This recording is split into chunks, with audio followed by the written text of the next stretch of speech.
Hello বন্ধুরা, নমস্কার সবাইকে। আশা করছি সবাই খুব খুব ভালো আছেন। আমাদের গ্রামের অষ্টম প্রহর নাম সংকীর্তনে পাঠ নিয়ে আমি চলে এসেছি। এখানে দেখুন সবাই খেতে বসে গেছে। আজকে আমাদের এটা শেষ অনুষ্ঠান এবং এটা বড় অনুষ্ঠান, মানে অনেকজন খাওয়া দাওয়া করেন, এখানে আসেন প্রায় 6,000, তারও বেশি কম নয়। আর এখানে এই যে আমাদের প্যান্ডেলটা দেখুন, খুব সুন্দর হয়েছিল এই বছর প্যান্ডেলটা।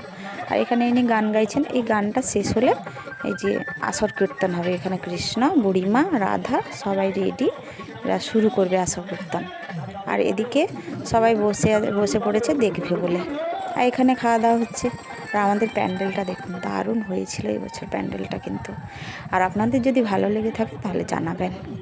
প্রায় শেষের মাথায় খাওয়া দাওয়া, আর খুবই আনন্দ হচ্ছে, তার মধ্যে মনটাও খারাপ হয়ে যাচ্ছে। আবার 1 বছর অপেক্ষা করতে হবে এই অনুষ্ঠানের জন্য। আর এখানে দেখুন রান্না হচ্ছে, আমি তো প্রথম থেকে তুলে ধরতে পারিনি, তাই দেখাচ্ছি। এখন অন্ন ফুটছে। আমাদের রান্নাটা প্রায় শুরু হয়ে গেছে রাত 3টা থেকে। এখন শুধু ভাত অন্ন হচ্ছে। আর এখানে সব ট্রেতে করে তরকারি রাখা আছে। অনেক ট্রে কিন্তু খাওয়ার কাছে নিয়ে চলে গেছে, এখানে জাস্ট এই কয়েকটা পড়ে আছে।